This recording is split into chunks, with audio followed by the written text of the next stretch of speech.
तो हम पढ़ने जा रहे हैं पीसी 16/21 दोनों में काम आने वाला CPWA कोड चैप्टर 7 स्टोर।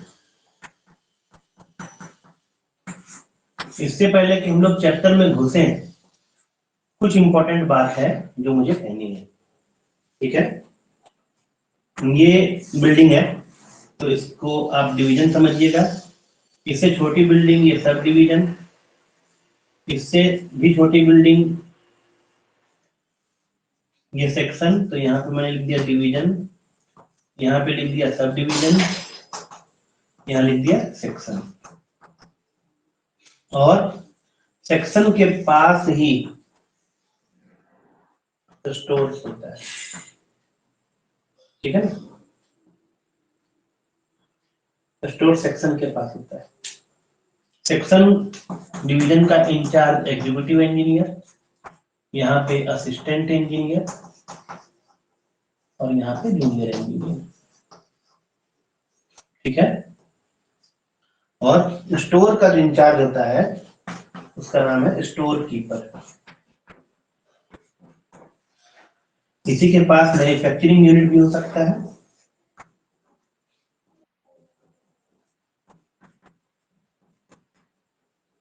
ठीक है ना, इसी के पास में TNP भी हो सकता है, टूल्स एंड प्लांट। ठीक है, और स्टोर में TNP रख लिया गया है। इसके पास वर्कशॉप हो सकता है, वर्कशॉप। वर्कशॉप वो जगह होती है जहाँ पे अपनी ऑफिस की मशीनरी रिपेयर होती है, उसमें तेल डाला जाता है, मोबिल डाला जाता है। ठीक है, तो ये बेसिकली आपको समझने की जरूरत है। इसके ऊपर में सर्कल होता है और सुपरिटेंडिंग इंजीनियर होता है, उसको हम लोग भूल जाइए।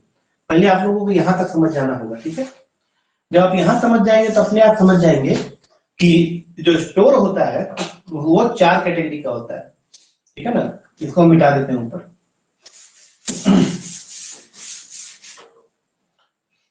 सेक्शन डिवीजन भी मिटा देते हैं, सब डिवीजन मिटाते हैं, रहने देते हैं खाली सेक्शन। ठीक है, और स्टोर जो होता है वो होता है 4 कैटेगरी का। इसको कैटेगरी नहीं कहा गया है, आपके स्टोर के बारे में 4 क्लासेस कहा गया। 7.1.5 4 क्लासेस। ठीक है, और क्लास 1 है स्टॉक। ठीक है, क्लास 2 है टूल एंड प्लान ना, TNP है ना। ठीक है, हाँ सर। ठीक है, ठीक है। क्लास 3 है रोड मेटल, और क्लास 4 है मटेरियल टू वर्क।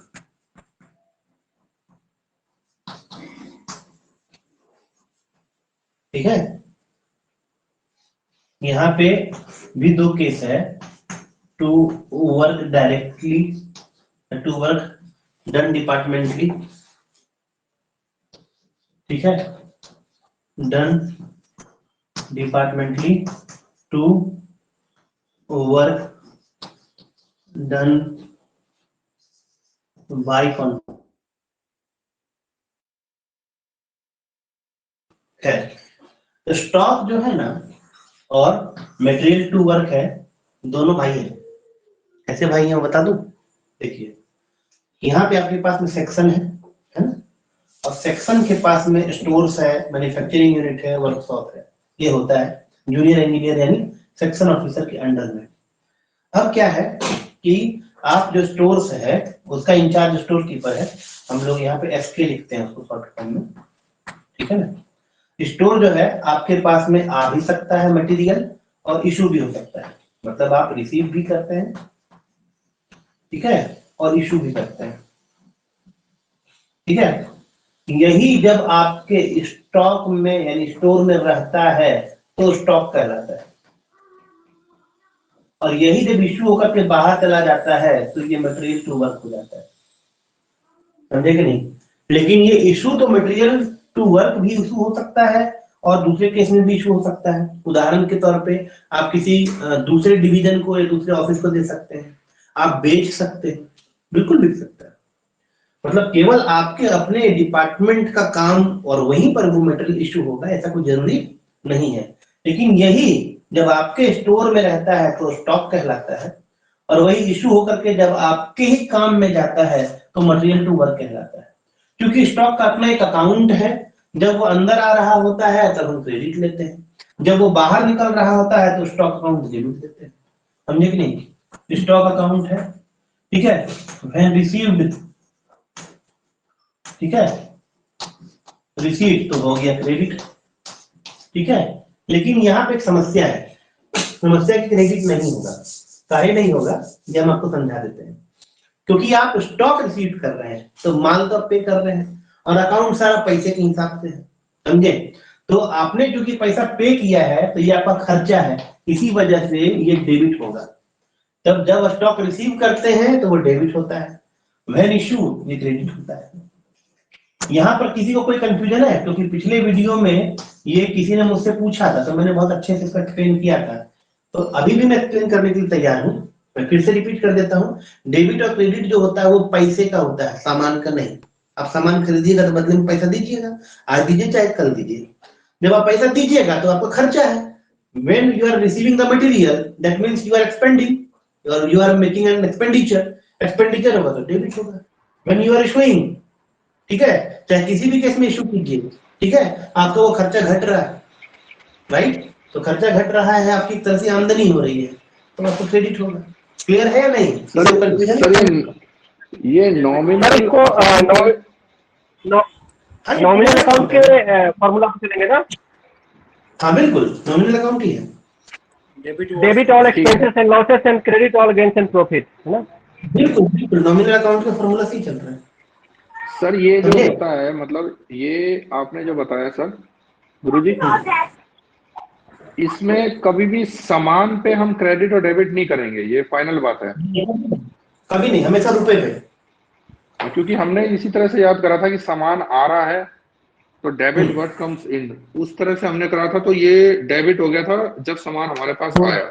वो रियल अकाउंट में होता है केवल। हाँ ठीक है, वो रियल अकाउंट में होता है, तो वो रियल अकाउंट में भी एक तौर पे सही, ठीक है, ये नॉमिनल का। नहीं रुकिए, रियल अकाउंट भी रुपए का ही अकाउंट है, समझे? कोई भी डेबिट और क्रेडिट रुपए का होता है, सामान का नहीं। रियल अकाउंट कैश बुक है, कैश बुक में पैसा रिसीव करते हैं तो डेबिट करते हैं, चाहे कोई अकाउंट हो, रियल हो कि नॉमिनल हो, वो है आखिरकार आपका रुपए का। डेबिट और क्रेडिट, ठीक है सर, समझे? माल का सामान का नहीं है, सामान खरीदिए, पेमेंट कीजिए, पेमेंट कीजिएगा, आपका एक्सपेंडिचर हुआ कि नहीं, आपको बताइए। एक्सपेंडिचर हुआ, खर्चा हुआ, इसी वजह से डेबिट हुआ है वो, ठीक है। और इनकम क्रेडिट होती है नॉमिनल अकाउंट में, ठीक है सर? हाँ ठीक है, तो अब मामला आप लोग को समझ में आ रहा होगा थोड़ा थोड़ा, हाँ या ना? हाँ सर, थोड़ा थोड़ा, पूरा नहीं, ठीक है। स्टॉक अकाउंट जो होता है ना, आप उसको 7 बैलेंस एक्सपेंस में रखते हैं, और नीचे के जो बाकी 3 है उसको कंसर्न मेजर हेड में रखते हैं। इसको भी हम एक बार देख लेते हैं। खैर, तो यहाँ आपने पूरा फंक्शन देख लिया। जूनियर इंजीनियर के पास में स्टोर है, स्टोर में अगर कोई सामान आता है और वहां से निकलता है, आएगा तो रिसीव, जाएगा तो इशू। क्लियर है या नहीं? हाँ सर, यस सर। हाँ, मैन्युफैक्चरिंग और वर्कशॉप, ठीक है, इसके बारे में हम देख के बताते हैं आपको, देख के मतलब आपको एक्सप्लेन करते हैं कि कोई भी चीज आखिरकार सस्पेंस में क्यों है, ठीक है ना? आप इसको समझिए। देखिए 7.1.5 में लिखा हुआ है कि जो होगा स्टॉक वो डेबिट टू सस्पेंस होगा, ठीक है? स्टॉक होगा डेबिट टू सस्पेंस, लिखा हुआ है, हाँ या नहीं? 7.1.5 में लिखा है। बाकी जो 3 है, टीएनपी, रोड मेटल और मटेरियल टू वर्क, वो सब के सब जो है फाइनल हेड में है कि नहीं?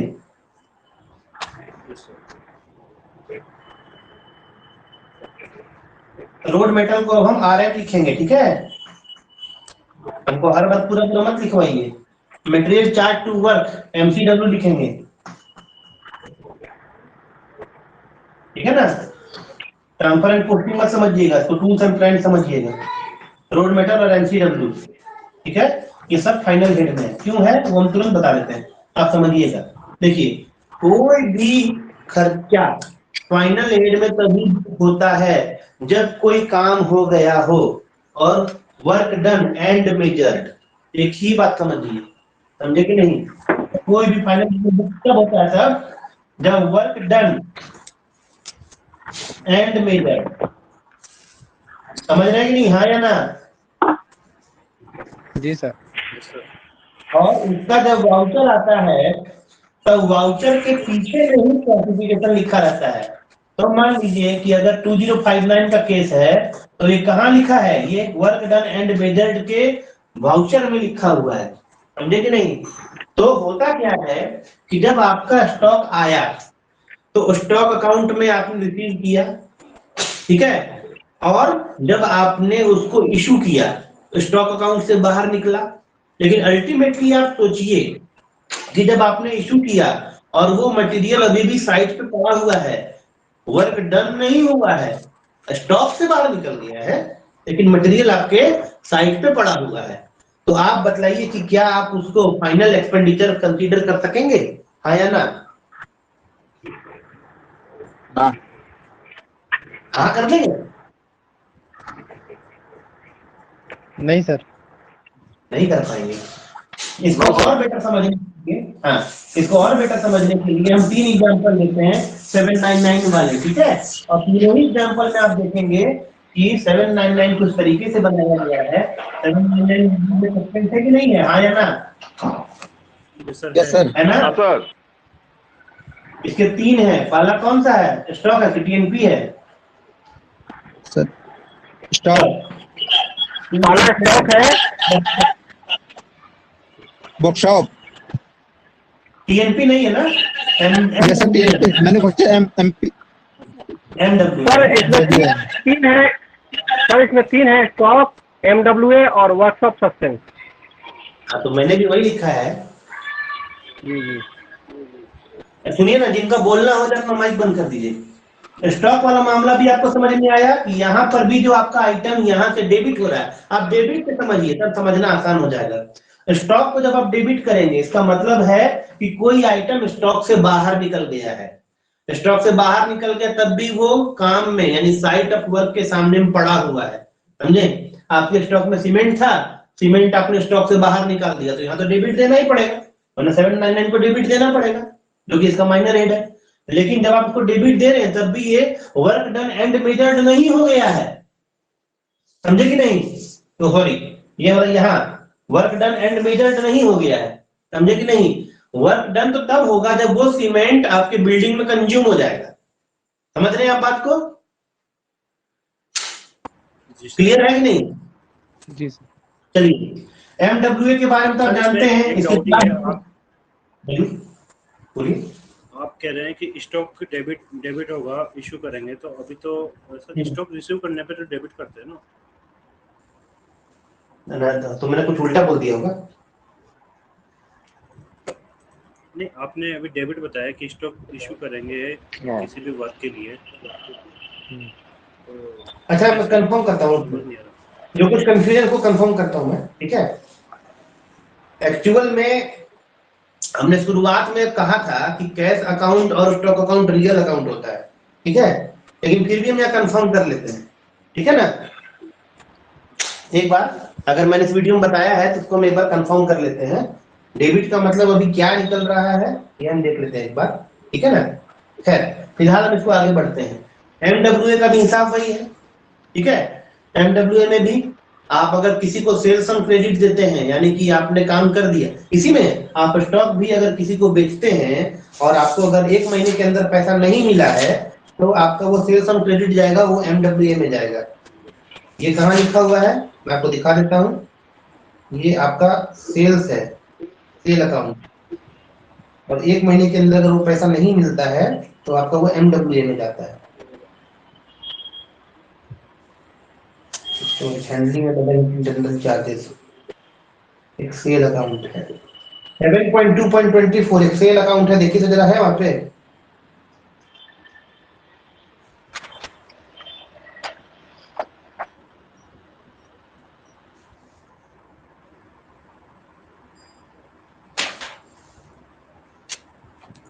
हेलो, नहीं इशू 7.3.5 में बोलिए।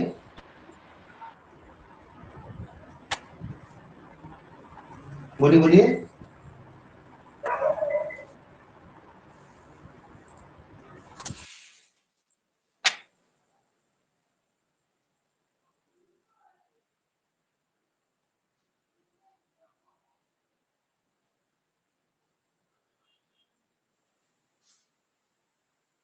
अच्छा, अभी नहीं दिख रहा है। देखिए, जब आप किसी को सेल करते हैं ना, ठीक है, तो वहां पे वो जाता है आइटम, और डिवीजन से आपको पैसा मिलना चाहिए सेम मंथ में, और अगर सेम मंथ में पैसा नहीं मिलता है तो वो सेल्स ऑन क्रेडिट होता है। खैर, तो ये आपका यहाँ पे यही मसला था, ठीक है ना, वो MWA का था। 7.3.13 में है सर। कितना? 3.13। नहीं, वो तो sale account in form 19 should be prepared by sub divisional office. ये कहाँ लिखा हुआ है कि अगर एक महीने के अंदर आपको पैसा नहीं मिलता है तो सेल्स ऑन क्रेडिट होता है? इसमें लिखा हुआ है ना 7.3.13 में लिखा हुआ है सर। बिल्कुल। The divisional officer is responsible that when tools and plants are disposed of by sale or otherwise with the sanction of competent authority, the amount recoverable from the parties concerned is realized at the earliest opportunity. If the amount is not recovered within the month, यही तो मैं कह रहा था, in which the articles are delivered, it should be charged to MWA as a sale transaction by the issue of a transfer entry. और यही होता है sales on credit MWA part 1। ठीक है, तो ऐसा होता है, मेरा पढ़ा हुआ है तो मुझे याद भी है, लेकिन एग्जैक्ट आर्टिकल में मुझे एट द टाइम पहुंचना मुश्किल हो जाता है, तो आप लोग मेरी हेल्प कर रहे हैं, थैंक यू फॉर दिस। तो अभी मामला क्या है कि MWA जो है वो भी एक तरह का सस्पेंस है। सेल्स ऑन क्रेडिट, अभी भी आपको पैसा मिला नहीं है, आपने क्रेडिट पे बेचा है, फाइनली जब उसके मेजर हेड में बुक करेंगे तब, जब वर्क डन एंड मेजर्ड होगा, आप इसी को पकड़ के चलिए, वर्क डन एंड मेजर्ड होगा तभी फाइनल में बुकिंग होगा। और वर्कशॉप भी है, वो टूल्स एंड प्लांट्स का सर्विसिंग है, समझे कि नहीं, वहां पे उसका रिपेयर मेंटेनेंस का काम होता है, तो इसको भी 799 सस्पेंस में ही डालते हैं। और बाकी जो 3 बच गया, tools and plants, road metal, ये 3 यहाँ पे है, tools and plants, road metal और मटेरियल चार्ज टू वर्क, इसको फाइनल हेड में डालते हैं। लेकिन फाइनल हेड के इसके जो माइनर हेड है और सब हेड है वो अलग अलग है। उदाहरण के तौर पे टूल्स एंड प्लांट्स का जो है माइनर हेड है वो है machinery and equipment, machinery and equipment. ठीक है, ये कहां लिखा हुआ है? टूल्स एंड प्लांट्स का जो मशीनरी एंड इक्विपमेंट है 7.1.4 का बी में लिखा है। कहां लिखा है? 7.1.4 का बी, जरा पढ़िए तो 7.1.4 का B. In according with the general rule, पढ़िए।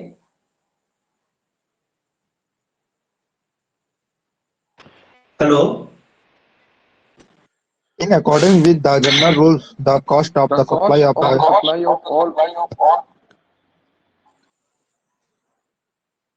आपको एक आदमी पढ़िए, हिमांशु शर्मा जी, आप ही पढ़िए। In accordance with the general rule, the cost of the supply of all stores required as tools and plants for the general use of the division is debited at once to the minor head. Minor head machinery and equipment subordinate to the major head under which such charges of the division are classified. And special item of tools and plant which तो ये जो है machinery and equipment एक minor head है, पहली बात। और ये माइनर हेड सब कौन से मेजर हेड के अंदर में है? ये है कैपिटल नहीं है, स्मॉल है, स्मॉल एम लिखा है, मतलब माइनर हेड है। और ये किसके अंडर में है? ये सभी मेजर हेड के अंदर में है। 2059 के अंडर में भी है, ठीक है, 2700 के अंडर में भी है, 3054 के अंडर में भी है। मतलब जो जो फंक्शनल मेजर हेड हम लोग यूज करते हैं सभी के अंदर में TNP है। तो ये जो मशीनरी एंड इक्विपमेंट है उसमें ये जाएगा। अच्छा, एक आपका एस्टेब्लिशमेंट का भी होता है, ठीक है, तो वो डायरेक्शन एंड एडमिनिस्ट्रेशन में जाता है, वो इसके ऊपर में लिखा हुआ है 7.1.4 में है। अभी हम उसके बारे में बात नहीं करेंगे, अब हम लोग बात करेंगे रोड एंड मेटल के बारे में। ठीक है, रोड एंड मेटल के बारे में इसी 7.1.4 का सी में लिखा हुआ है कि रोड एंड मेटल जो है उसका जाता है मेंटेनेंस एंड रिपेयर में। पढ़िए तो जरा 7.1.4 का सी।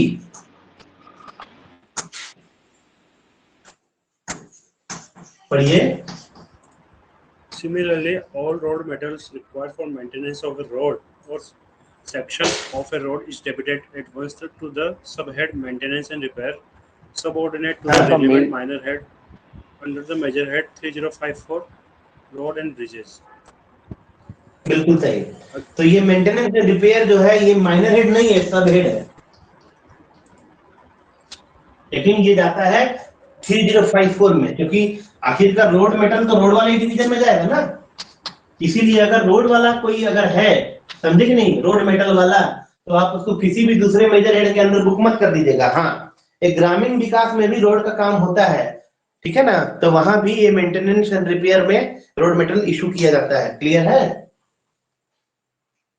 हेलो, क्लियर है सर। चलिए, मटेरियल चार्ज टू वर्क के बारे में इसमें स्पेसिफाई कुछ नहीं किया गया है, लेकिन मटेरियल चार्ज टू जो वर्क है ना, उसमें दो केस दिए गए हैं। केस नंबर 1 जो है when material supplied to contractor, ये लिखा हुआ है 7.1.4 का ए में, इसको ए में पढ़ लीजिए आप, मटेरियल चार्ज टू वर्क, ठीक है, जो लास्ट वाला है उसका फर्स्ट में दिया हुआ है 7.1.4 का ए में, पढ़िए जरा। ये दो केस बताए गए हैं। एक केस है जब उसको कॉन्ट्रैक्टर को दिया जाता है, इस वाले केस में क्या होता है, मटेरियल चार्ज टू वर्क की हम बात करेंगे तो इस वाले दो केस है, वर्क डन डिपार्टमेंटली, उसमें क्या होता है ना कि कॉन्ट्रैक्टर तो होता है पर केवल लेबर कॉन्ट्रैक्ट होता है, समझे कि नहीं, ओनली लेबर कॉन्ट्रैक्ट, मतलब सारा सामान हम देंगे, समझे, और कॉन्ट्रैक्ट जो होगा केवल लेबर कॉन्ट्रैक्ट होगा। और वर्क डन बाय कॉन्ट्रैक्टर का मतलब होता है कि जब कॉन्ट्रैक्टर लेबर भी देगा और सामान भी देगा, ठीक है ना।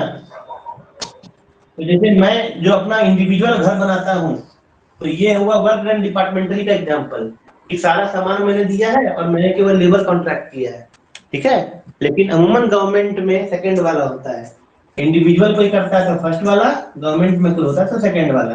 दोनों केस के जो डीलिंग्स है, यानी कि क्लासिफिकेशन है, उसमें थोड़ा अंतर है, राइट। तो अब क्या है वो आप लोग पढ़िए 7.1.4 का ए पढ़िए। The accounts of store are based on the fundamental principle that the cost of their acquisition should be debited to the particular work for which they are required. When the work is done departmentally by the contractor, whose agreement is for labor only, otherwise it should be kept in a suspense account pending clearance, as the material are actually issued by debit to specific head of the account or work. ठीक है, तो यहाँ तक आप लोगों को सब मामला समझ में आ गया, ठीक है ना। इसमें ऐसा कुछ स्पेशल नहीं दिया हुआ है।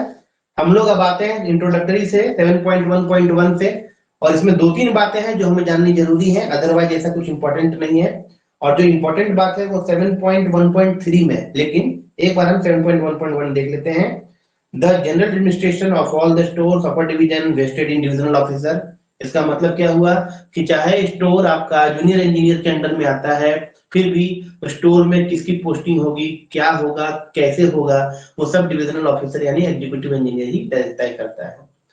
To whom on whom promptly devolve the duty of arranging in accordance with the rules of instruction as may have been issued by government। और इसमें तीन केसेस हैं स्टोर में, एक होता है एक्विजिशन, दूसरा होता है कस्टडी, और तीसरा होता है डिस्पोजल। तो स्टोर का जो होता है वो तीन केस है, ठीक है। स्टोर तीन केस है। पहला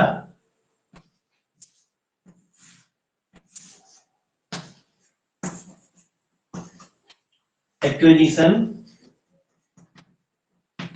मतलब रिसीव करना, ठीक है, कस्टडी मेंटेन करना, बर्बाद ना हो, ठीक है, और उसमें एक वर्ड डिस्ट्रीब्यूशन भी जोड़ दिया गया है, लेकिन कोई बात नहीं। और तीसरा disposal.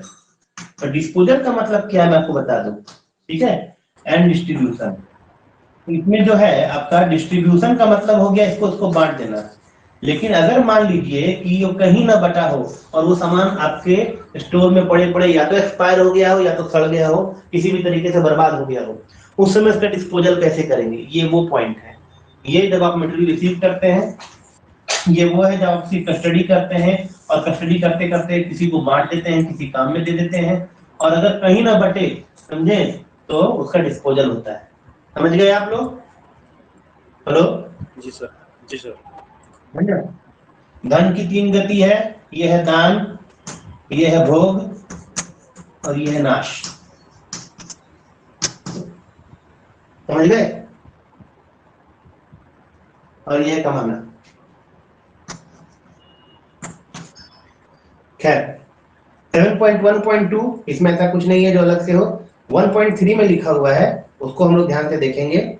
All transactions of receipt and issues will be recorded strictly in accordance with the rule, और fictitious stock adjustment are strictly prohibited। ये बहुत ही ज्यादा इंपॉर्टेंट है, ठीक है। इसके 3 एग्जांपल दिए हुए हैं और तीनों ही एग्जांपल बहुत इंपॉर्टेंट है। ये क्या है देखिएगा, फिक्सियस एडजस्टमेंट, जो एक्चुअल में नहीं हुआ है, समझे, बस केवल फिक्सियस है, माने फिक्सियस स्टॉक, स्टॉक एक स्टोर है, स्टॉक एडजस्टमेंट, ठीक है। कैसे, तो देख लीजिए, ये बहुत इंपॉर्टेंट है। पहला नंबर क्या है? पहला नंबर है कि the debit to a work of the cost of material not required और in excess of actual requirement. इसका मतलब क्या हुआ कि एक वर्क है, समझे, वर्क जो है वो बिल्डिंग बन रहा है, ठीक है ना, और आपने उसमें रोड मेटल का कर दिया है, नहीं रोड मेटल तो नहीं होगा, तो ऐसा कुछ है जो कि वर्क है रोड बनने का, ठीक है, और आपने वो सीमेंट उसको कर दिया है, ठीक है। तो वो क्या हुआ भाई, उसका रोड बनने का जो एस्टिमेट था, समझे कि नहीं, उसमें तो सीमेंट था ही नहीं। एक तो केस ये बनता है। दूसरा केस क्या बनता है वो देख लीजिए, debiting to work of the cost of material not required, इसको रिक्वायर्ड ही नहीं था, या excess of actual requirement, required था मान लीजिए 100 यूनिट का और आप दिखा रहे हैं 110 यूनिट, तो 10 यूनिट जो आप एडजस्ट कर रहे हैं वो नहीं करने का है, समझे कि नहीं। तो वर्क जो है उसका पहला केस बनता है नॉट रिक्वायर्ड, जैसे कि रोड को सीमेंट नहीं रिक्वायर्ड है, और दूसरा एक्सेस रिक्वायरमेंट, ये काम नहीं करना है, तो ये फिक्सियस एडजस्टमेंट है, ये काम नहीं करना है।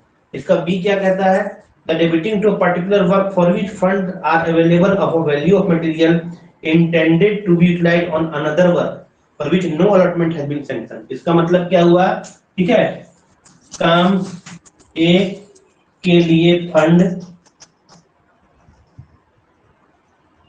था, बी के लिए नहीं था, ठीक है, और इशू बी को किया गया, को किया, ये केस है, ये भी फिक्सियस है, समझे कि नहीं, ये भी नहीं करना है। और तीसरा केस क्या है, the writing back of the value of material used on a work to avoid excess outlay over appropriation, writing back of the value of material, ठीक है, अगर एक्सेस हो गया है तो उसका जो मटेरियल का वैल्यू है उसको बढ़ा के लिख देगा, ठीक है। इफ एक्सेस यूज्ड, ठीक है, तो writing back value of material, ये काम नहीं करना है। ये तीनों फिक्सियस है और बिल्कुल नहीं करना है। अगर ऐसा करता है, जैसे ऐसा कुछ किया गया, it should be constitute a serious irregularity which will be brought prominently to the notice of appropriate authority, ठीक है, concern of the CPWD by divisional accountant under intimation to the chief controller of account. तो ये role किसका है, अगर ऐसा कुछ होता है तो डिविजनल अकाउंटेंट तुरंत सीसीए को इंटीमेट करेगा, समझे कि नहीं। सर ये लास्ट सी वाला एक बार फिर से बता दीजिए सर, समझ में नहीं आया, सी वाला राइटिंग बैक वैल्यू ऑफ। देखिए मैं आपको बता रहा हूं उसको कैसे समझेंगे।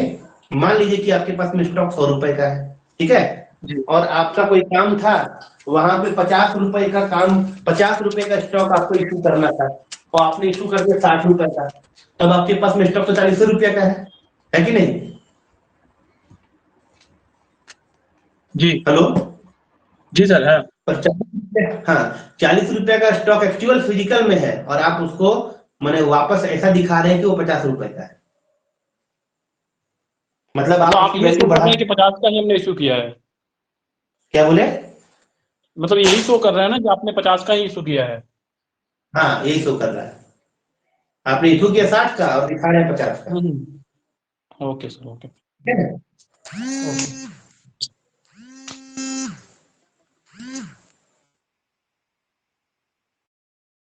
चलिए 7.1.3 देख चुके हैं, 1.4 देख चुके हैं, 1.5 देख चुके हैं, 1.6 ठीक है।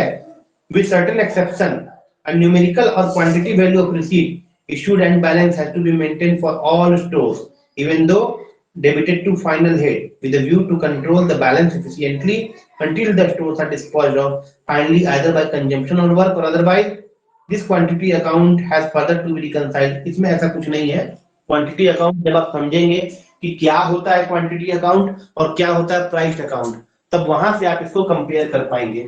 तो हम लोग 7.1.6 को स्किप कर देंगे फिलहाल के लिए, फिर बाद में जैसे उसका रेफरेंस आएगा हम लोग उसको तुरंत ले लेंगे।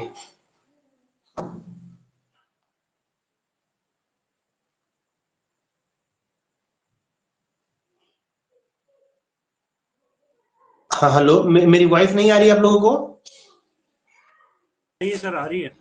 आ रहा हिमांशु शर्मा जी ने मैसेज किया है कि वॉइस नहीं आ रही है।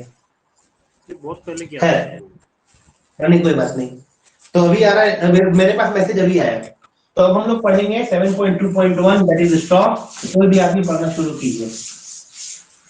और ये स्टॉक का डेबिट और क्रेडिट जो है ना, अभी क्लियर कर देते हैं, ठीक है? देख लेते हैं कि क्या मसला है। चलिए 7.2.1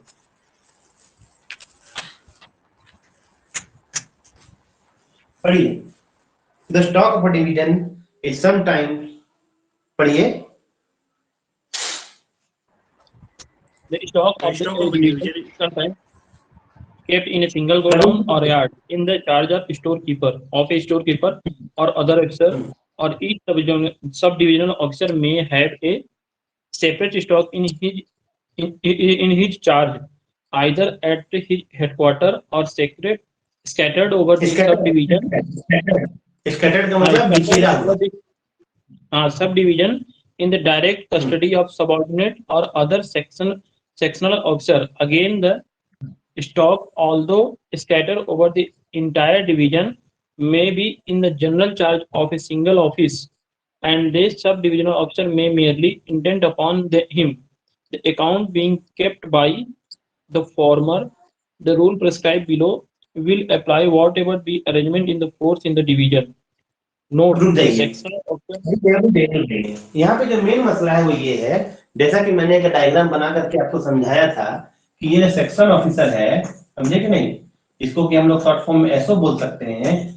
इसका जो पोस्ट हेल्ड करता है वो जेई हेल्ड करता है। इसके पास में स्टोर होता है, ठीक है? और यहाँ पर एसके हो सकता है और नहीं भी हो सकता है। अगर एसके है तब भी और नहीं है तब भी जेई रिस्पॉन्सिबल है, मतलब सेक्शन ऑफिसर। समझ रहे हैं? इसमें कोई डाउट नहीं है कि स्टोर कीपर के माथे पे छोड़ के ये भाग जाएगा, कभी नहीं भाग सकता है। यही इंचार्ज है, स्टोर का इंचार्ज एसके नहीं है, यही है, समझे कि नहीं? वो केवल केयर टेकर है, ठीक है? जैसे कि अकाउंट ब्रांच का केयर टेकर कैशियर है, इंचार्ज डिविजनल अकाउंटेंट है, उसी तरीके से स्टोर का इंचार्ज जेई है हर हाल में, जेई इज फाइनली रिस्पांसिबल, ठीक है ना? चलिए now we are moving to the point 7.2.2। अच्छा एक और बात मैं आपको बता देता हूँ जो कि आपको जान लेना जरूरी है। मैंने आपको बताया था डिवीजन, ठीक है? और डिवीजन के नीचे में सब डिवीजन, ये बताया था कि नहीं, है ना? हाँ सर जी। और सब division number 1, sub division number 2, sub division number 3 possible है, सब डिवीजन नंबर 4 बहुत पॉसिबल है कि चारों सब डिवीजन के पास में अपना अपना स्टोर हो, या ये भी पॉसिबल है कि केवल एक ही डिवीजन के पास अपना स्टोर हो। और मैं बता दूं कि एक ऐसा भी डिवीजन है जो कि केवल स्टोर डिवीजन ही है। जैसे कि मैं आपको याद नहीं दिलाता हूं, मैं आपको बताता हूं मेरा एक्सपीरियंस, ठीक है? इरिगेशन मैकेनिकल सर्कल वडोदरा, समझे। इसके नीचे में 3 डिवीजन थे, अभी भी होंगे, जब मैं गुजरात में था तब की बात करता हूँ। एक था IMD1 irrigation mechanical division 1 Vadodara, IMSD1 समझे कि नहीं, irrigation mechanical store division Vadodara, और उकाई डैम, ये 3 डिवीजन हुआ करते थे, समझे, इरिगेशन मैकेनिकल सर्कल बड़ोदरा के नीचे में। तो मेरी पहली पोस्टिंग थी इरिगेशन मैकेनिकल डिवीजन बड़ोदरा, और दूसरी पोस्टिंग थी irrigation mechanical store division Vadodara. तो ये स्टोर डिवीजन है, इसका मतलब क्या हुआ, कुछ डिवीजन किसी पर्पस के लिए बनाए ही जाते हैं कि उसमें एग्जीक्यूटिव इंजीनियर लेवल का जो ऑफिसर होता है, समझे, उसके पास में स्टोर ही स्टोर होता है, और ये बाकी सभी डिवीजनों को स्टोर की सप्लाई करता है। ऐसा केस जब बनता है, समझे, उस समय भी रिस्पॉन्सिबल जूनियर इंजीनियर ही है, समझे, उस समय इसके लिए कोई स्पेसिफाइड स्टोर कीपर नहीं रहता है। इसके पास में बहुत से जूनियर इंजीनियर थे जिनके पास में कई सारे स्टोर थे, और वो अपने अपने स्टोर के इंचार्ज थे। तो मैंने इस पैराग्राफ में ये समझा, जो आप लोग भी समझेंगे, कि बहुत पॉसिबल है कि हर सब डिवीजन के पास में अपना अलग अलग सेक्शन, और हर सेक्शन के पास अपना स्टोर हो। तो ये भी पॉसिबल है कि एक ही डिवीजन जो स्टोर डिवीजन बनाया गया हो उसके पास स्टोर हो, बाकी के पास स्टोर नहीं हो। ऐसी स्थिति में ये सबको स्टोर सप्लाई करेगा। क्लियर हुआ आप लोगों को, आया ना? Yes sir. ठीक है ना। तो ऐसी स्थिति में जब ऐसा होगा, आगे हम लोग देखेंगे 7.2.2 की क्या कहता है। स्टॉक अकाउंट में भी मेंटेन्ड इन सब डिविजनल ऑफिस, जैसा कि मैंने आपको बताया कि आपका सेक्शन ऑफिस होता है वो उसके फिजिकल के लिए होता है, समझे कि नहीं, सेक्शन जो जेई होता है, ठीक है, और उसके पास में 2 चीजें होती हैं, एक्चुअली 3 चीजें होती हैं, पर आप समझिए इसको। जब व्हेन रिसीव, ठीक है, रिसीव्ड तो होता है GRS, that is good receive seat और बिन कार्ड, ठीक है, और व्हेन इशूड, समझे कि नहीं, तो हो गया इंडेंट और बिन कार्ड। ये किस लेवल पे है, ये सेक्शन के लेवल पे है। किस लेवल पे है, सेक्शन के लेवल पे, ठीक है। जब रिसीव करेगा तो गुड्स रिसीव सीट और बिन कार्ड, ठीक है, और बिन कार्ड जो है वो CPWA 8 है, goods receive seat CPWA 8A है ना। कोई कुछ बोलता नहीं, सही है गलत, ये कहाँ लिखा हुआ है? सही है सर। 7.2.5 में लिखा हुआ है, ठीक है, कहाँ लिखा हुआ है ये वाली बात? 7.2.5 में, ठीक है ना। तो ये फॉर्म है, आप लोगों को इसको ध्यान में रखना है। हम लोग आगे बढ़ जाते हैं। तो स्टॉक अकाउंट जो मेंटेन होता है ना, ये स्टॉक अकाउंट नहीं है, आई एम टेलिंग यू, ये स्टॉक अकाउंट नहीं है। ये केवल एक अपडेट है कि जब आपके पास में आया तो गुड्स रिसीव सीट और इंडेंट, इसमें क्या फर्क है, बिन कार्ड दोनों जगह पे क्यों है, मैं आपको बताता हूं कि क्या फर्क है।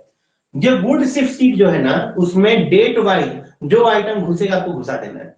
हाँ, गुड रिसीव सीट के बारे में हमको ये ध्यान में रखना होता है 2 चीजें।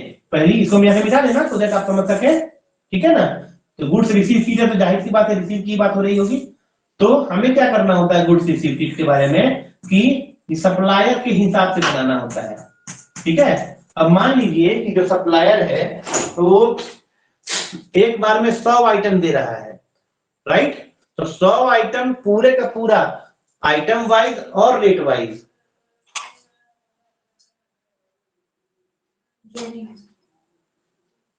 ठीक है, आइटम वाइज और rate wise good receive seat में आएगा। एक मिनट जरा होल्ड कीजिएगा।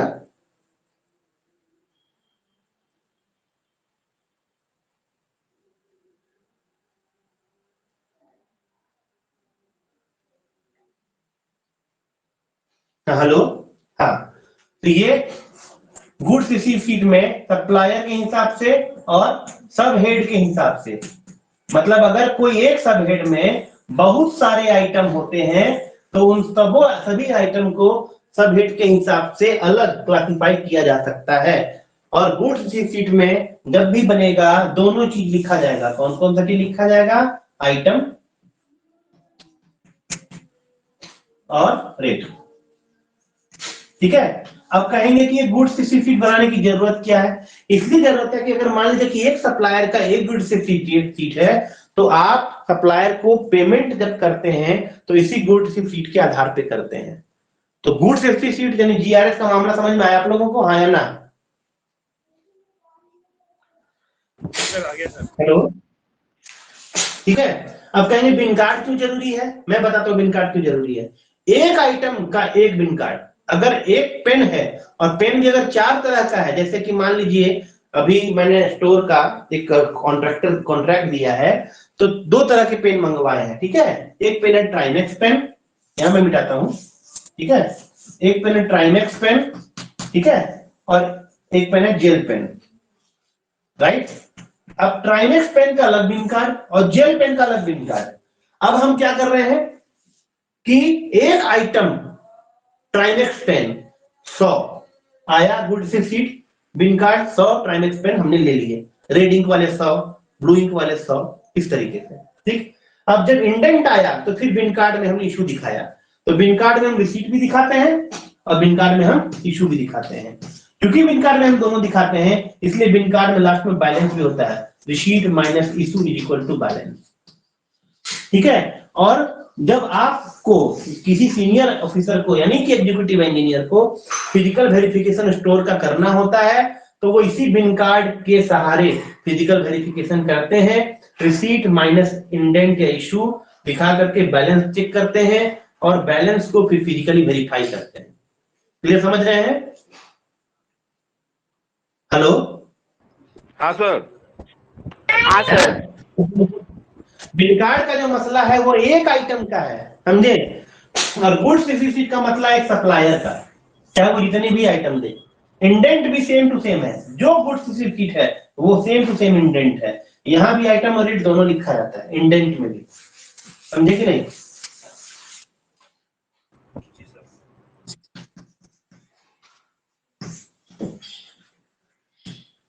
ठीक है। और फिर जब आप इशू करते हैं वही मटेरियल आपको बिन कार्ड में से माइनस करना होता है, ठीक है। अब आपका एक क्वेश्चन था कि प्राइस स्टोर लेजर कैसे काम करता है। भैया प्राइस स्टोर लेजर तक अभी हम पहुंचे ही नहीं है। क्यों नहीं पहुंचे हैं? ये सारा खेल कहां चल रहा है? सेक्शन में। कहां चल रहा है? कहां चल रहा है? सेक्शन में। समझ रहे हैं आप लोग?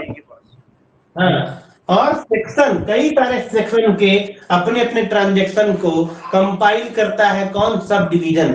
और सब डिवीजन कौन सा अकाउंट बनाता है? स्टॉक अकाउंट, ठीक है। इसको मिटा देते हैं। कई सारे सेक्शन के अकाउंट्स को कंपाइल करता है सब डिवीजन, ठीक है। तो जीआरएफ प्लस बिन कार्ड, एक ब्रैकेट में इंडेंट प्लस बिन कार्ड, एक ब्रैकेट में, ठीक है। ये हो गया 1, इसी तरीके से 2, इसी तरीके से 3, इसी तरीके से 4, ये 2, ये 3, ये 4, समझे? ये है कहां? सब डिवीजन में। और सब डिवीजन में क्या बनता है? स्टॉक अकाउंट,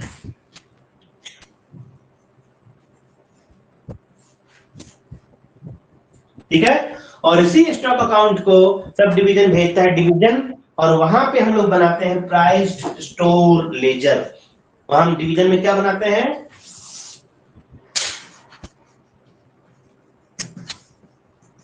डिवीजन में क्या बनाते हैं? Price store laser. और ये एक लेजर है, समझे? ये भी आइटम वाइज बनता है। इसी वजह से जब फिजिकल वेरिफिकेशन एग्जीक्यूटिव इंजीनियर को करना होता है तो वो बिन कार्ड का प्राइस स्टोर लेजर से टैली करवाता है और फिर जाकर के फिजिकली वेरीफाई करता है। समझ में आ रहा है आप लोगों को? हाँ सर। है ना? अब आप लोग कहेंगे कि अगर ये प्राइस स्टोर लेजर जो है डिवीजन में मेंटेन होता है, तो एक टर्म है प्राइस वोकैबुलरी ऑफ स्टोर 7.2.3, वो क्या है? मैं बताता हूं क्या है। आपके पास में हो सकता है कि 1000 आइटम हो, ठीक है। हम क्या करेंगे कि पूरे स्टेट गवर्नमेंट के जितने भी स्टोर्स हैं उन सबों में आइटम को एक स्पेसिफाइड शॉर्ट नेम देंगे। It may be 2 digit 3 digit. उदाहरण के तौर पे जब आप रेलवे स्टेशन में टिकट की बुकिंग करते हैं तो आपको पटना नहीं लिखना होता है, PNBE लिख देंगे तो काम चल जाएगा। काम चलता है कि नहीं? न्यू दिल्ली के लिए NDNS लिख देते हैं, काम चलता है, लिखता है कि नहीं? हाँ सर। हावड़ा हावड़ा पे HWH लिखते हैं, काम चल जाता है, चलता है कि नहीं? हाँ सर। जी सर। उसी तरीके से पूरे आइटम का एक 2 या 3 अक्षर का या डिजिट का, समझे, कोड रहता है, आइडेंटिफाइंग नंबर है, समझे, आइडेंटिफाइंग नंबर है, नंबर, समझे, अल्फाबेट नहीं है। क्या बोले? हेलो बोलिए। इन सभी स्टॉक के आइडेंटिफाइंग vocabulary नंबर लिखने की है। बोला। जोर से बोलिए भैया, हमको थोड़ा कम सुनाई पड़ता है। इन सभी स्टॉक की वोकेबलरी अलग बन गई ना सर। हाँ बिल्कुल, इसी को commonly known as price vocabulary of stores कहा जाता है, समझे कि नहीं? और ये जो है up to date classification of stores items है, ठीक है। इसको कोड नंबर भी कहा जाता है, ये लिखा हुआ है, मैंने इसको मार्क किया, इसको कोड नंबर भी कहा जाता है। मार्क किया है कोड नंबर, हाँ। 7.2.7 उसका लास्ट 3 लाइन पढ़िए, 7.2.7 का पहला पैराग्राफ का last 3 line, in filling up पढ़िए तो जरा। In filling up the goods receipt sheets, the description and code numbers of materials as given in the priced vocabulary of stores should be strictly adhered to. बस इसका मतलब कि ये जो आपका आइडेंटिफाइंग नंबर होता है, इसको कोड नंबर भी कहा जाता है। क्लियर है? जी सर। हेलो। और यह जो प्राइस स्टोर लेजर है, इसमें डिस्क्रिप्शन ऑफ आइटम जरूर लिखा जाता है और उसके बाद उसका कोड नंबर दिया जाता है, समझे? तो इसमें आपका प्राइस स्टोर लेजर में ना, sorry, price vocabulary of store में डिस्क्रिप्शन एंड कोड नंबर लिखा रहता है, ठीक है।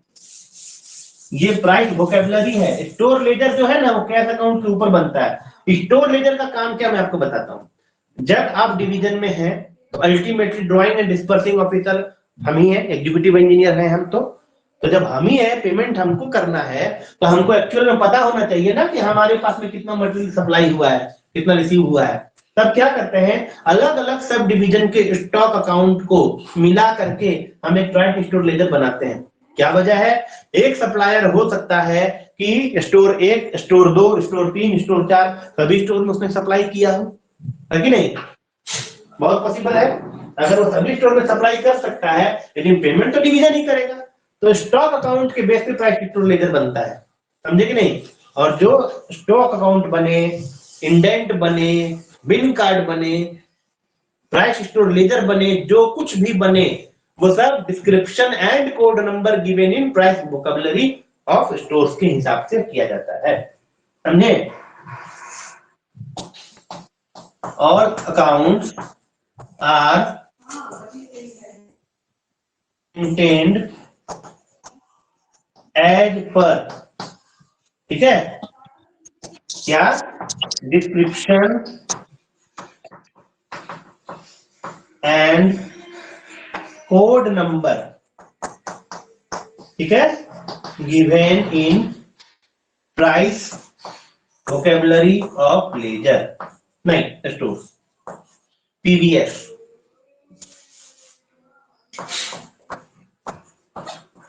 ठीक है, क्लियर है? हेलो,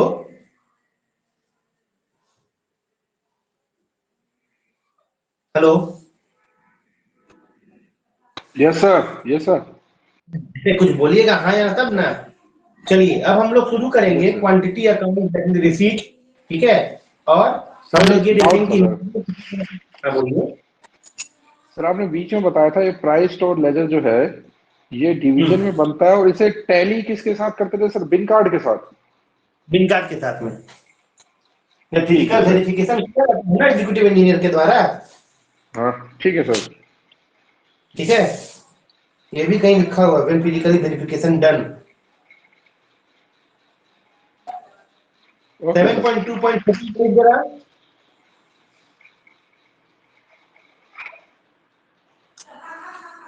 7.2.14 पढ़िए।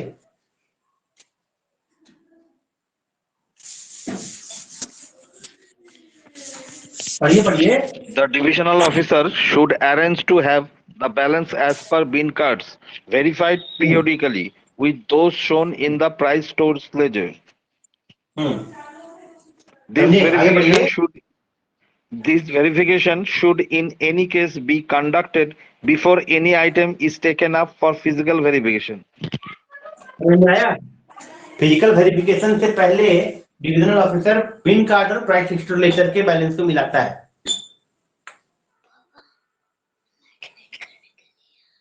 क्लियर है? हाँ या ना? हाँ सर। हाँ, तो ऐसे हाँ या ना बोलिएगा तब हम समझेंगे। चलिए, अब हम लोग देखेंगे 7.2.4 का रिसीट, ठीक है, और 7.2.9 का इशू। स्टोर्स 7.2.4 का रिसीट और 7.2.9 का इशू। कितने तरीके से हम ले सकते हैं और कितने तरीके से हम इशू कर सकते हैं, ठीक है ना?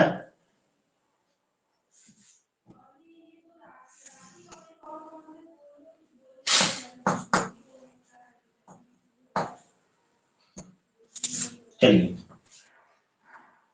देखिए, एक हम रिसीव करेंगे सप्लायर इन इंडिया और अब्रॉड। हम रिसीव करेंगे किससे? सप्लायर से, चाहे तो इंडिया का होगा चाहे तो अब्रॉड विदेश से होगा, ठीक है। और हम किससे रिसीव करेंगे? अदर सब डिवीजन से, माने अदर ऑफिसेस से। और हम किससे रिसीव करेंगे? मैन्युफैक्चर से, माने कि हमारा अपना मैन्युफैक्चरिंग यूनिट से या किसी प्राइवेट मैन्युफैक्चरिंग यूनिट से। और हम किससे रिसीव करेंगे? वर्क्स और बिल्डिंग। इसका कोई मामला किसी को समझ में आया? वर्क्स और बिल्डिंग का क्या मतलब होता है?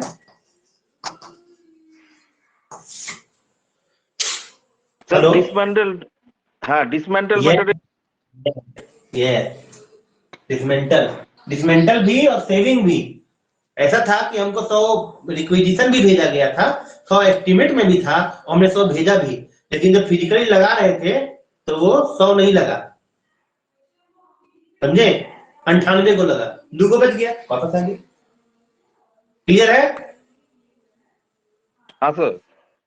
चलिए, अब हम देखते हैं इशू, ठीक है ना? Issue a, used to work, issue to contract और direct to work. Issue to contractor का मतलब हो गया कॉन्ट्रैक्टर, और डायरेक्ट टू वर्क का मतलब हो गया डन डिपार्टमेंटली, ठीक है। और जब डायरेक्ट टू वर्क होता है उसका मतलब ये होता है कि कॉन्ट्रैक्टर है पर खाली लेबर कॉन्ट्रैक्टर है। क्लियर है?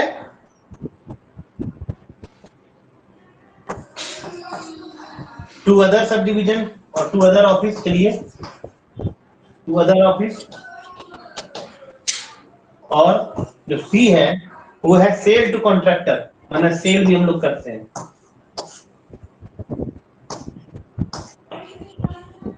कॉन्ट्रैक्टर, एम्प्लॉय, माने अपने एम्प्लॉय को भी, अदर पर्सन और लोकल बॉडीज।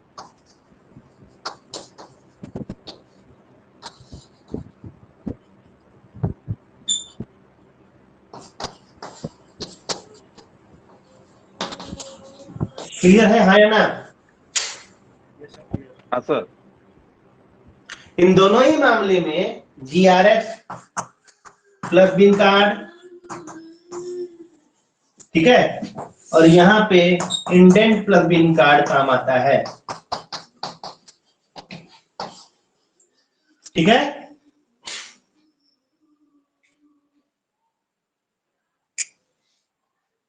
हेलो, हाँ सर।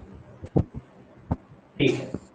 अच्छा, ये गुड शीट और बिन कार्ड, इसका तो फॉर्म है, फॉर्म 8 और फॉर्म 8 है, ठीक है। इंडेंट का कोई फॉर्म बता सकता है हमको? फॉर्म 12 को दीजिएगा, वो रजिस्टर है। फॉर्म 7 14 14। 7 है सर जी। 12 भी। सॉरी फॉर्म 7 है मैडम, फॉर्म 7 है। हाँ सॉरी सर। ओके। ठीक है ना? हेलो, हाँ सर। चलिए, जैसे कि जीआरएस आपका फॉर्म 8 में है, टीएनपीआरएस भी है, ठीक है, और टीएनपीआरएस जो है फॉर्म 13 में है। टीएनपीआरएस समझ रहे हैं ना, टूल्स एंड प्लांट रिसीट।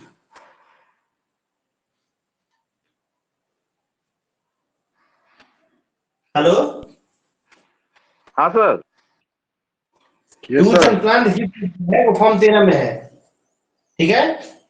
चलिए, अब हम लोग फटाफट देख लेते हैं। जो जीआरएस है ना, वो भी प्रिंटेड होगा, लिखा हुआ 7.2.6 में जीआरएस जो होगा प्रिंटेड होगा। और जब भी इश्यू होगा ट्रिप्लिकेट में इश्यू होगा, किसमें होगा? 3 में, ठीक है। किसमें इश्यू होगा? ट्रिप्लिकेट में। ट्रिप्लिकेट में। हाँ sir, three copy. Indent issue होगा वो क्वांटुप्लिकेट में होगा, माने 5 में। 5 में।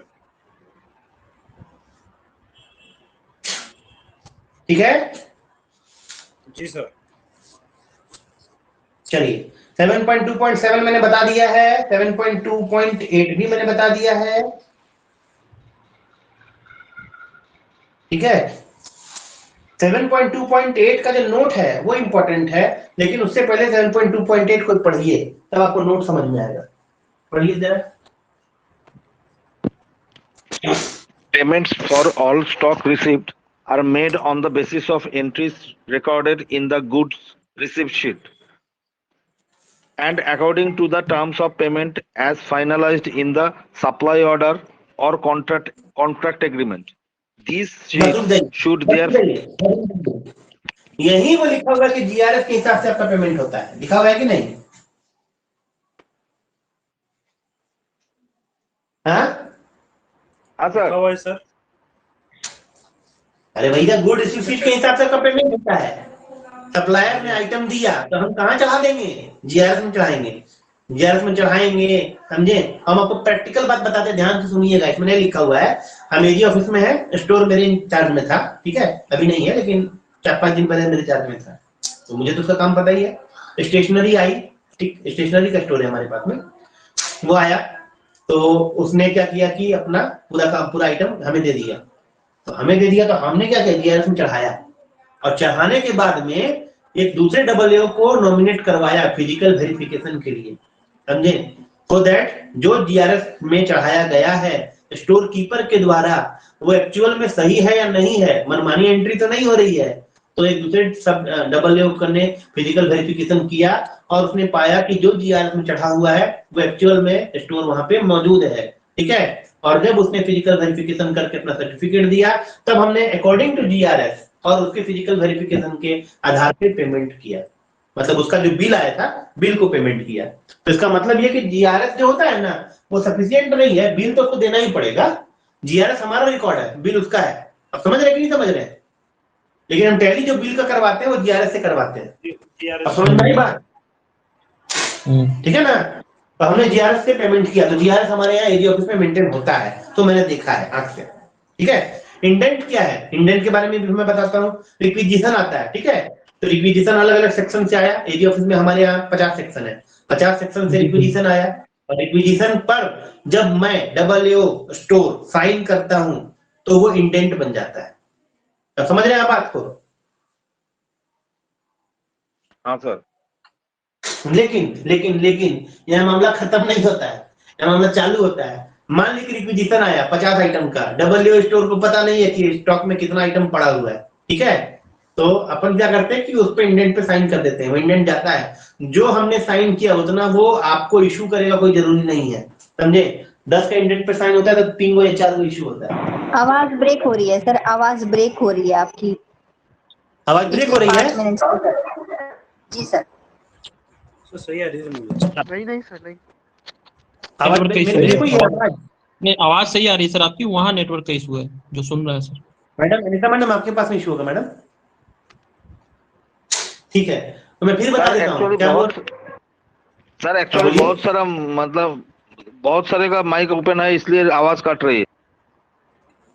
अच्छा ठीक है कोई बात नहीं। हाँ तो मैंने क्या बताया कि इंडेंट क्या होता है, रिक्विजिशन आता है, हम साइन करते हैं, स्टोर कीपर के पास जो जाता है मेरा साइन क्या हो वही इंडेंट, समझ रहे हैं? जी सर। ठीक है ना। तो अब आपको ये इंडेंट क्या होता है इसको पढ़ने के लिए 7.2.10 पढ़ना होगा, पढ़िए तो जरा 7.2.10। Indents will be printed in the form of booklets and will be duly machine numbered and kept in stock by the divisional officer who issues the indent. सुनिए, इंडेंट एक फॉर्म होता है जो डिविजनल ऑफिस में रखा जाता है, ठीक है। एक फॉर्म होता है प्रिंटेड फॉर्म जो कि ड्यूली मशीन नंबर होता है, ठीक है। हालांकि एजी ऑफिस में मशीन नंबर वाला इंडेंट नहीं है, मैं पहले कह रहा हूँ, और सिंपल पेपर में रिक्विजिशन आता है, लेकिन डिवीजन में मशीन नंबर इंडेंट होता है प्रिंटेड फॉर्म में। That is form number 7। आगे Indents should be prepared in quintuplicate by carbon process. The description of stores. देखिए इंडेंट का जो बुक होता है वो इशू करता है डिविजनल ऑफिसर, समझे कि नहीं? Who issue the indent book stamped with stamp of his office। किसको इशू करता है? सब डिवीजन को, समझे कि नहीं? तो इंडेंट का जो बुक होता है वो डिवीजन इशू करता है सब डिवीजन को, समझे? और फिर indent should be prepared in quintuplicate और सब डिवीजन देता है स्टोर कीपर के पास में, ठीक है। तो वहां वो प्रिपेयर किया जाता है बाय कार्बन प्रोसेस और by computer generated sheet, the description of store etcetera being filled in with reference to the priced store vocabulary, ठीक है, मतलब कि डिस्क्रिप्शन एंड कोड नंबर, ठीक है। Refer to in paragraph 7.2.3। आगे a record of the store indent should be simultaneously kept in the register of indent form 7A। और register of indent कहाँ रखा जाता है? सब डिवीजन में ना, सॉरी सेक्शन में, सॉरी सेक्शन में, ठीक है। तो रजिस्टर ऑफ इंडेंट कहाँ रखा जाता है? सेक्शन में। वैसे ही रजिस्टर ऑफ इंडेंट हमारे पास भी है जो हमारा स्टोर कीपर रखता है, जिसपे हम साइन करते हैं, वो यही फेंक नहीं देता है। क्यों नहीं फेंकता मैं आपको बताता हूँ, ध्यान से सुनिएगा।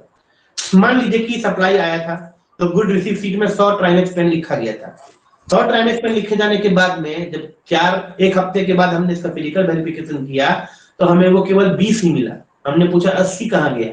उसने कहा सर 80 हमने बांट दिए। हमने कहा किसको किसको बांटा? वो किसको किसको बांटा इसी का प्रूफ होता है वो इंडेंट, समझे? वो बताएगा store keeper is responsible for showing कि हमने इसको इसको दिया है।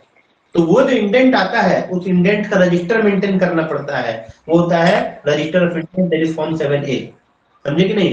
क्योंकि क्वांटिफिकेशन में होता है कॉपी ऑफ इंडेंट ही रिटेन कर लेता है। बोलिए आगे।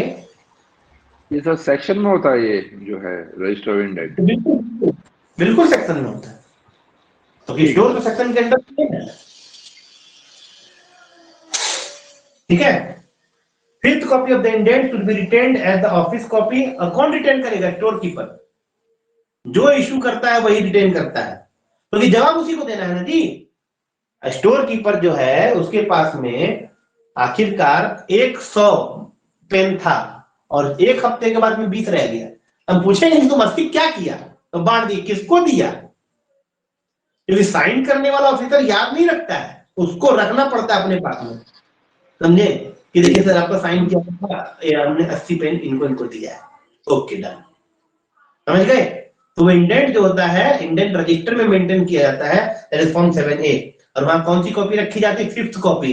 और कई बार ये क्वेश्चन पूछा गया है कि कौन सी कॉपी, पहली कॉपी की दूसरी की चौथी की पांचवी, तो पांचवी कॉपी रखी जाती है ऑफिस कॉपी के तौर पे, ठीक है।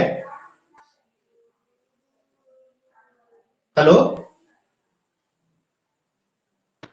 Yes sir. जी सर। सर ओरिजिनल कॉपी किसके पास होती है? सर क्या बोल रहे हैं? ओरिजिनल कॉपी पहले किसके पास 4 होती है, कॉपीज सर? कहाँ पे जाती है? उसके नीचे पैराग्राफ में लिखा हुआ है किसको किसको जाती है।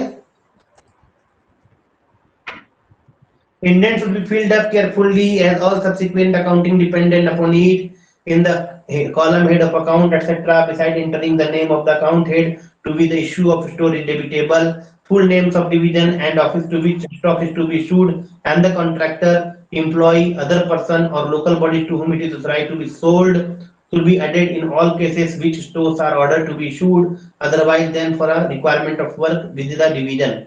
कहने का मतलब ये है कि जिसको इशू करता है, जैसे कि मान ली कॉन्ट्रैक्टर को इशू किया तो कॉन्ट्रैक्टर को भी इंडेंट का कॉपी जाता है, समझे? जिसको देगा तब जैसे एक ऐसे समझते हैं इसको, इसमें एक्चुअली क्लियर तो नहीं लिखा हुआ कि इंडेंट का कॉपी किसको किसको जाता है। 7.2.11 में लिखा हुआ सर, 7.2.11 में लिखा हुआ है, जरा पढ़िए तो।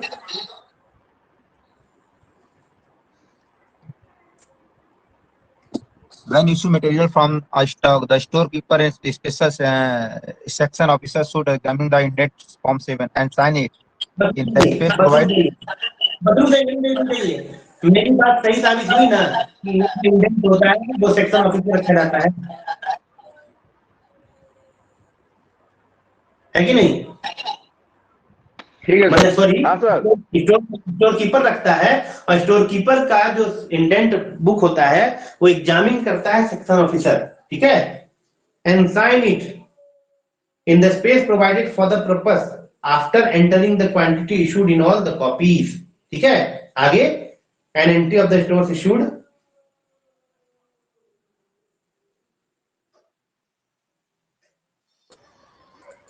An entry of store issued simultaneously be made in bin card format. The signature of the officer receiving the material should be obtained in the space provided for the purpose in the indent. One copy of the indent should be obtained in the space provided for the purpose in the indent. One copy of the indent should be returned by the storekeeper of the supplying division as a voucher in support of entry in the bin card. The second being returned at once to the indenting office. The third and fourth copies of the indent should be sent to division office for further action.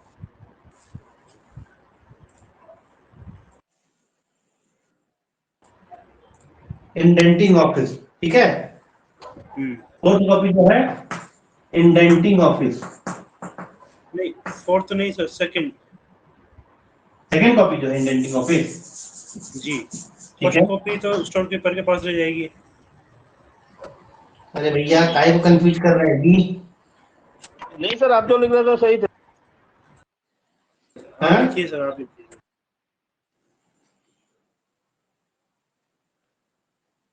देखिए पहला start करते हैं, one copy of the indent should be obtained in the space provided for the purpose of indent. फिर on है, on copy of the indent should be retained by the store keeper. Store keeper पांचवा copy रखेगा, ठीक है, और the supplying division as a voucher in support of the entry in the bin card. Bin card के entry के लिए indent को voucher के तौर पे सपोर्ट करेगा। The second being return at once to the indenting office, ठीक है। तो चलिए यहाँ पे लिख देते हैं इंडेंटिंग ऑफिस, ठीक है। आगे third and fourth copy of the indent should be sent to the divisional office, ठीक है। तो यहां आ जाएगा डिविजनल ऑफिस।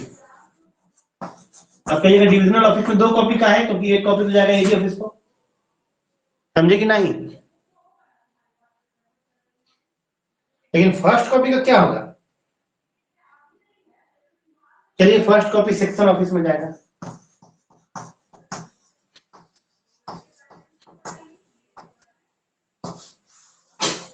इंडेंटिंग ऑफिस का मतलब जिसको वो मिला है मटेरियल, समझे? इसका मतलब क्या मैं आपको बताता हूं। मैंने आपको पहले बताया था कि एक स्टोर डिवीजन है, स्टोर डिवीजन जो है दूसरे डिवीजन को सप्लाई करता है, तो कोई दूसरा ऑफिस भी हमें मांग सकता है, तो जो मांगेगा उसके पास में रहेगा, ठीक है। स्टोर कीपर सेक्शन में रखेगा, स्टोर कीपर रखेगा सेक्शन में नहीं, स्टोर कीपर कहाँ रखेगा? स्टोर में, ठीक है। और सेक्शन ऑफिसर के पास में रहेगा एक कॉपी, ठीक है ना। इंडेंटिंग ऑफिस के पास में और डिविजनल ऑफिस के पास में दो कॉपी। तो एक ऑफिस तो डिविजनल ऑफिस अपना लगाएगा प्राइस स्टोर लेजर में, ठीक है, और एक कॉपी एजी को भेज देगा, ठीक है। हेलो हाँ सर। समझ में आई ना बात यहाँ तक? हाँ सर। कोई कंफ्यूजन है तो बोलिए।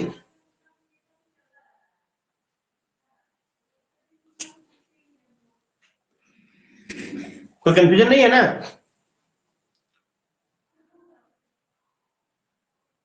लगता है मैडम सेटिस्फाइड नहीं है। मैडम बोलिए। हाँ सर। हाँ हाँ मतलब क्या, सेटिस्फाइड है कि नहीं है? सेटिस्फाइड है सर। और कोई किसी को कुछ पूछना है? नहीं सर। चलिए, तो बज रहे हैं 9:30। हम लोग इस क्लास को ये एंड करते हैं। Thank you for listening me and watching my video online. Thank you very much.